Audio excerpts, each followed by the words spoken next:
This video is sponsored by Carnivore Companion. We make seasonings with no BS. We don't want you to have to go on Google and figure out what tricalcium phosphate is, or try to figure out why silicone dioxide even needs to be inside your food in the first place. Use code CarnivorousChef to save 20% off your order. Links down in the description below, and let's get started.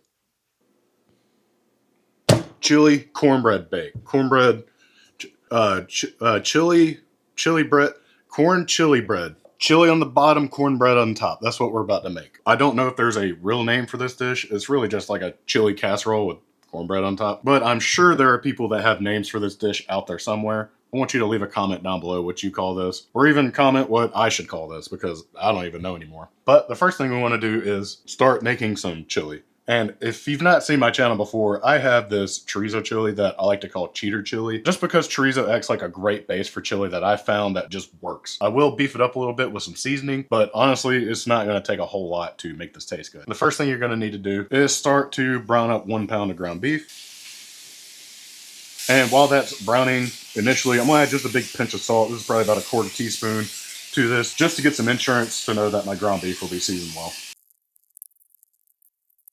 And once that is browned nicely, I'm going to create a little well, reduce my heat just a touch. And I've got just a little more beef fat than I want in there, so I'm going to take a couple paper towels and just absorb it. You can always drain this if you want to. Just be careful if you choose to do this. For the chorizo, I'm going with this Casserole beef chorizo. This is a 9-ounce tube, and I will add all of it to my pan and start breaking that up. And you'll probably notice that it's mostly rendering more than it is browning, which is fine. That's what we want. I like to look at the chorizo as more of like a chili starter than a meat. All right, now that that is fully incorporated, I'm gonna take some beef stock and I'm gonna roughly add about 1 cup just to get it started. Excuse me, a 1/2 cup just to get it started, and reserving some just in case it gets a little too thick and I wanna thin it out a little bit. Just bring that to a simmer and then we'll let it bubble for about a minute or two. All right, once it's done simmering, let's go ahead and shut it off. Let's give it a little taste. And it is pretty much there. What I like to do with chili as well is I like to add a taco seasoning because it gives you all those extra flavors like the cumin, a little bit of extra chili powder and stuff like that. And to get those flavors, I'm going to be using some taco shake by Carnivore Companion. Let's start with a 1/4 teaspoon, mix it in, and give it another taste. I'm gonna go with 1 more 1/4 teaspoon. Let's give it 1 more taste. And that is perfect. Now we're going to set this aside so that we can make our carnivore cornbread topping. Get yourself a food processor, but if you don't have that, a blender will work as well. And to it, go ahead and add 3 ounces of ground pork rinds.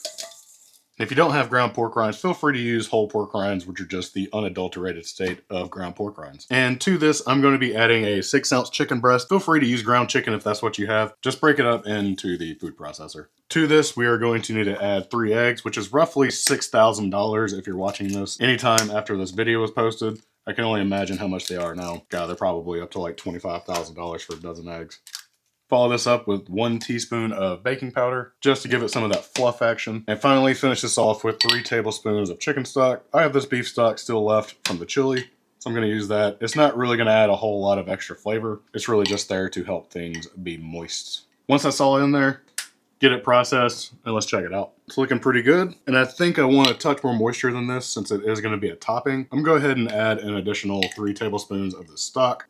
All right, now that that's done, we can start to assemble this thing. So if you cook this in a pan that is oven safe, that's fine. You can go ahead and put the topping on top of the chili. I'm trying to get a better presentation, so I'm going to use my little mini cast iron skillet. If you have a casserole dish, this will work too. You'll need a pretty small casserole dish, probably a 9x9 or something like that, just a little square. Get your chili into your dish, and I'm just going to start taking my cornbread and pressing it on top.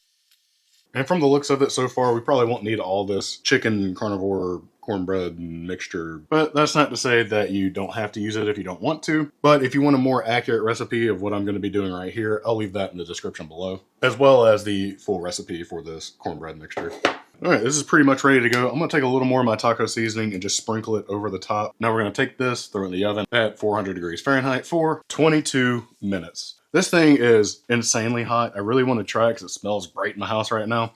However, I'm going to let this sit for roughly 10 to 15 minutes. So let's give that 10 minutes and I'm ready to taste this thing. I'm going to throw on a little bit of very optional green onions. Grab a little plate. Let's get a nice scoop of that. Throw it right there. That's about what it looks like. Cornbread and chili. It's so good. The cornbread surprises me every single time I make it. But the chili with it It's almost creamy. The cornbread has a little bit of crunch and a light chew to it, but it's also got some grittiness going on with the cornbread topping. And it's just so good.